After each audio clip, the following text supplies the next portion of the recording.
Сәлем достар, бүгін өте дәмді, жеңіл дайындалатын және пайдалы десерт манго чия пудингімен дайындаймыз. Видеоны міндетті түрде соңына дейін қараңыздар және арнама тіркеліп, лайк басуды ұмытпаңыздар. Рахмет. Чия пудингін дайындау үшін бізге тек қана кокос сүті және чия дәндері қажет.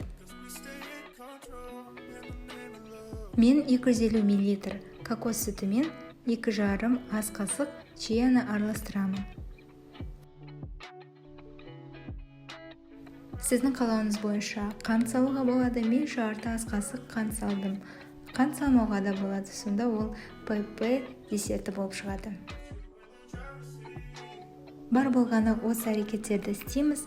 Барлық ингредиенттерді жақсылап араластырып, тоңазытқышқа кемінде 4 сағатқа қойып қоямыз. Сонда біздің пудингіміз дайын болады. Және айтып кететін зат, тоңазытқышта тұрғанда жақсылап 1-2 рет араластырып қою керек, сонда чиямыз бір-біріне жабысып қалмайды.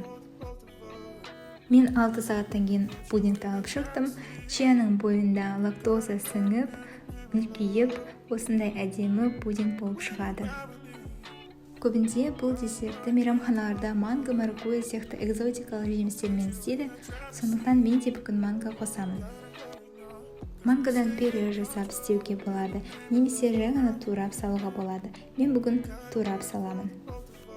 Егер де дүкенде таңдау болса, Египет мангосын алуға кеңес беремін. Ең дәмді манго сол жақтарда өседі.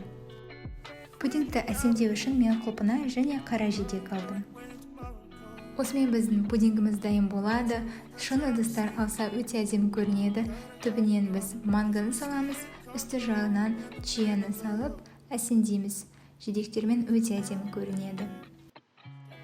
Әсіресе қонақ шақырғанда өте ыңғайлы бөлім десерттер әрбір қонақ басына арналған, өте ерекше болып көрінеді және пайдалы. Достар, міндетті түрде істеп көріңіздер, арнама қосылыңыздар. Видеоны соңына дейін қарағандарыңызға рахмет және келесі видеода кездескенше.